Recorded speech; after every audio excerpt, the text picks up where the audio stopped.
नमस्कार, मैं हूं आपके साथ अनुष्का और आप देख रहे हैं न्यूज समाचार जनता की आवाज। आइए रुख करते हैं आज की खास खबरों की ओर।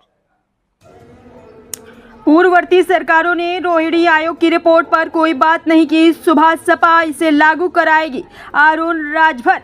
बलिया से बड़ी खबर बता दें, सुभाष त्रिस्तरीय पंचायत चुनाव की तैयारी में जुट गई है। इसी कड़ी में रविवार को सिकंदरपुर विधानसभा क्षेत्र के पंदा ब्लॉक स्थित एक भिटिया गांव में चौहान सम्मेलन का आयोजन किया गया। इस अवसर पर सुभाष के राष्ट्रीय मुख्य प्रवक्ता अरुण राजभर ने कहा कि त्रिस्तरीय पंचायत चुनाव को लेकर रोड मैप तैयार कर लिया गया है। बैठक का मुख्य उद्देश्य त्रिस्तरीय पंचायत चुनाव में बेहतर प्रदर्शन करने के लिए संगठन की गतिविधियों को बूथ लेवल तक लेकर जाना है। कार्यक्रम से लौटते समय स्थानीय नगर पंचायत स्थित चेयरमैन प्रतिनिधि पवन सिंह के आवास पर पत्रकारों से वार्ता के दौरान कहा कि पूर्व की सरकारों ने ओबीसी 27% आरक्षण का सम्मान वितरण नहीं होने दिया। रोहिणी आयोग की कई बातें नहीं की गई, सुभाष इसे लागू कराने का प्रयास कर रही है। अरुण राजभर ने बताया कि बाबा साहब डॉक्टर भीमराव अंबेडकर जी के नाम पर खूब राजनीति हो रही है। कांग्रेस ने हमेशा से ही बाबा साहब का विरोध किया है। जब बाबा साहब भीमराव अंबेडकर जी ने पिछड़े, दलित, गरीब, शोषित अल्पसंख्यकों की लड़ाई के लिए संघर्ष किया तो कांग्रेस के साथ ही संघर्ष हुआ। जाति जनगणना पर बोले कि सुभाष जाति जनगणना की हमेशा पक्षधर रही है। मोदी जी एवं योगी जी के शासन में भी इसे लागू किया गया तो विपक्ष अवाक रह गया है। हमारी पार्टी इसका स्वागत करती है। उत्तर प्रदेश के मुख्यमंत्री योगी आदित्यनाथ के साथ सुभाष प्रमुख ओम प्रकाश राजभर जी पिछड़ों व वंचित समाज के लोगों को आगे बढ़ाने का कार्य कर रहे हैं। पीएम आवास योजना में अनियमितता के सवाल पर कहा, हमारी पार्टी ने 16.5 लाख पात्र आवास के लिए सर्वे कराया था, जिसमें 1.5 लाख के करीब अपात्र मिले हैं। इसकी जाँच करवाई जा रही है कि किस स्तर से गड़बड़ी हुई है। इस अवसर पर चेयरमैन अजय राजभर, जिला अध्यक्ष सुग्रीव राजभर, जिला पंचायत सदस्य संजय सिंह, कृष्णा गुप्ता, शंभू राजभर, शोभा खरवार, प्रेमशीला, सोनिया देवी, वीरेंद्र राजभर, नंदू सिंह, अंजनी सिंह मौजूद रहे। आइए देखते हैं आगे की report bureau chief Om Prakash Pandey के साथ। उतना ही कठोर कार्रवाई करेगा। हमारी सरकार में जितने भी कार्रवाइयां हो रही हैं बिना जाति धर्म देखे हो रही हैं। अभी भी कुछ ऐसे शरारती तत्व हैं, कुछ ऐसे अपराधी प्रवृत्ति के लोग हैं जो ये सोच रहे हैं कि हम अपराध करके बच जाएंगे। तो कोई भी अपराध करके नहीं बचेगा, क्यों ना वो पुलिस प्रशासन हो, क्यों ना आम जन में कोई अपराध करने की इच्छा शक्ति रखता हो। तो ऐसे लोगों को उत्तर प्रदेश की सरकार पूरी तरीके से ऐसे निपटने के लिए तैयार है। ऐसे लोगों को कानून के दायरे में उनके खिलाफ कार्रवाई करने का भी काम होगा। प्रधानमंत्री की इतनी बढ़िया योजना चल रही है कि सबको छत मिले, लेकिन आज कई जगह देखा जाए कि जो ग्राम प्रधान हैं वो जो है अपात्र और पात्र में वर्णित नहीं कर पाते हैं, जिसके कारण से जो वंचित राज्य जिसकी ज़रूरत है वो वंचित रह जा रहे हैं और जो जिसके पास है उसको हो जा रहा है। अभी आंगनबाड़ी कार्यकर्ती में भी जो है लेखपाल ने क्या काम किया था कि जो है गलत सर्टिफिकेट बना करके वो कर दिया था। देखिए, जो अधिकारी प्रधानमंत्री के मंशा के विपरीत काम कर रहे हैं या मुख्यमंत्री जी आवास योजना के विपरीत काम कर रहे हैं। अभी हम लोगों ने जीरो पॉवर्टी योजना से हर गाँव से 25 आदमी का सर्वे कराया था। 25 आदमी में जितने अधिकारी कर्मचारी 17,75,000 आवेदन आए थे कि इनको आवास देना है, उसमें से 1.5 लाख ऐसे आदमी आए हैं जो अपात्र लोग हैं। अपात्रों की सूची में चाहे सेक्रेटरी ने गड़बड़ किया हो, चाहे ग्राम पंचायत के कोई अधिकारी ने गड़बड़ किया हो, या ग्राम के कोई भी या ब्लॉक स्तर का कोई अधिकारी गड़बड़ किया है, ऐसे लोगों की भी सूची बना करके सरकार तक पहुंचा दी गई। लगातार इनके खिलाफ कार्रवाइयां हो रही है। मेरी मंशा है और सरकार की मंशा है, माननीय ओम प्रकाश राजभर की मंशा है कि जिसके पास छत नहीं है उनको छत देना है, जिनके पास घर नहीं है उनको घर देने का काम करना है, और जिनके पास राशन नहीं पहुंच रहे उनको राशन उपलब्ध कराना है, जिनका राशन कार्ड में नाम नहीं है उनको राशन कार्ड में नाम दर्ज कराना है, जिनका आयुष्मान कार्ड नहीं बना है उनका आयुष्मान कार्ड बनाना। हम लोग उसी तरह प्रयास कर रहे हैं। आने वाले समय में प्रधानमंत्री आवास योजना में जितने अधिकारी गड़बड़ कर रहे हैं ऐसे लोगों का तथ्यात्मक तरीके से रिपोर्ट हमारे तक पहुंचाइए, ऐसे अधिकारियों के खिलाफ कार्रवाई की जाएगी। ये 7 गांव ब्लॉक गढ़वाल ब्लॉक में 7 गांव ऐसे हैं जिसमें आयुष्मान गोल्डन कार्ड नहीं बन पा रहे हैं, जिसके लोग परेशान हैं और कई लोग जो है काल कौलित भी हो गए उसका अभाव में। देखिए, आयुष्मान कार्ड 70 वर्ष के जितने ऊपर के लोग हैं सबको पूरे देश में बनाने का फैसला देश के प्रधानमंत्री ने किया है और ये पूरे देश में बन रहा है। लेकिन अगर किसी ब्लॉक में, किसी जगह पर, किसी सामुदायिक केंद्र पर या कहीं भी किसी भी गांव के लोगों का अगर अधिकारी कर्मचारी नहीं बना रहे हैं, लिखित सूचना हमारे तक पहुंचाइए। सीएमओ से बात की जाएगी। अगर ऐसे लोग गड़बड़ किए हैं तो ऐसे लोगों के खिलाफ कार्रवाई की जाएगी। 7 गांव पोर्टल पर दिखाई नहीं दे रहा है। सीएमओ के यहाँ भी लोग गए हैं और जो वहाँ के ग्राम प्रधान भी गए हैं। सीएमओ कह रहे हैं कि हमारे बस की बाहर की बात है, लखनऊ से आप लोग कराइए। ये सीएमओ साहब लिख के दे दें कि हमारे बस की बात नहीं है तो उनको भी उन्हीं के घर भेज दिया जाएगा, जैसे वो दूसरे को वहाँ भेज रहे हैं। ठीक बहुत सर, आज यहाँ नगर पंचायत रसन कला में कौन सा कार्यक्रम था? देखिए, आज सिकंदरपुर विधानसभा के पकड़ी थाने के अंतर्गत एक गांव है, उसमें हम लोग चौहान समाज स्वाभिमान सम्मेलन का आयोजन किया गया था। उसी सम्मेलन के कार्यक्रम में आए थे, तो हमारे यहाँ के जो बलिया जिले में जो स्तर के चेयरमैन हैं अजय राजपूत, उनके यहाँ हम लोग जलपान करने के लिए यहाँ उपस्थित हुए और मैं इनके यहाँ स्वागत में लोग रखते थे तो आ गए।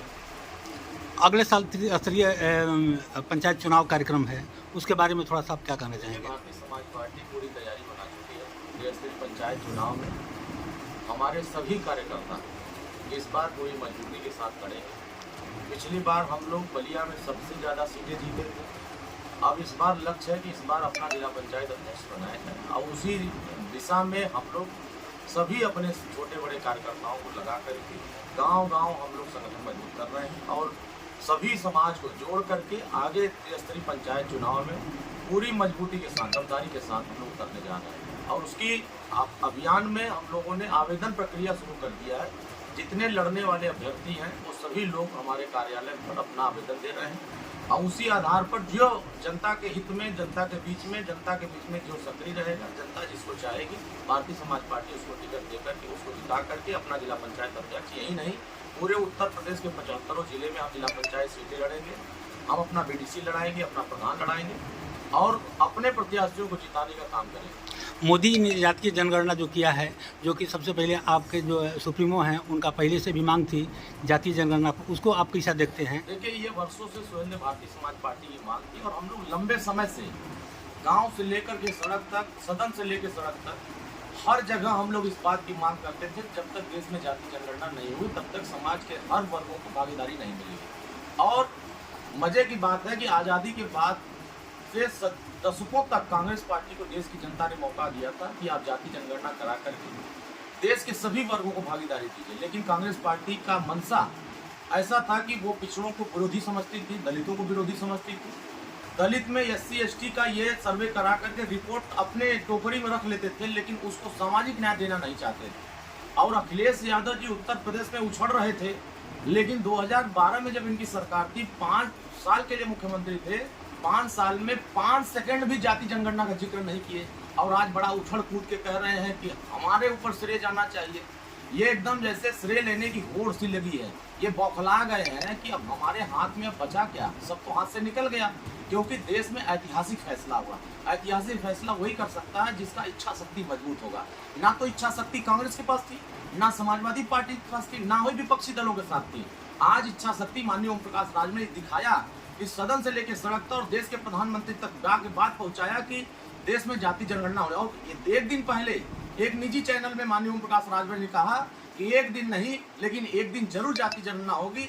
1 दिन पहले उन्होंने बोला, अगले दिन देश के प्रधानमंत्री ने घोषणा कर दिया। तो इसके लिए तो मैं देश के प्रधानमंत्री को बधाई दूंगा कि उन्होंने सामाजिक न्याय की नींव रख दिया कि जो काम 77 साल में कांग्रेस ने नहीं किया, वो काम देश के प्रधानमंत्री जी ने करके दिखाया कि अब समाज के हर वर्गों को, चाहे वो पिछड़े वर्ग हो, दलित हो, सामान्य हो, मुसलमान हो, हर वर्गों का सामाजिक, शैक्षणिक, आर्थिक, सांस्कृतिक सारे सर्वे करा करके जिसकी जितनी संख्या होगी उसको उतनी भागीदारी सुनिश्चित कराने का काम अब हमारी सरकार करने जा रही है। क्योंकि हम सभी वर्गों को जोड़कर चल रहे हैं। कांग्रेस पार्टी और समाजवादी पार्टी सभी जातियों को बांट के राजनीति करती थी और हम सबको जोड़ के काम कर रहे हैं। इसीलिए अब वो बेचारे चिल्ला रहे हैं कि अब हमारे हाथ से तो मुद्दा सरक गया, अब तो हमारा काम खत्म हो गया, अब पिछड़े दलित हमारे साथ कैसे आएंगे।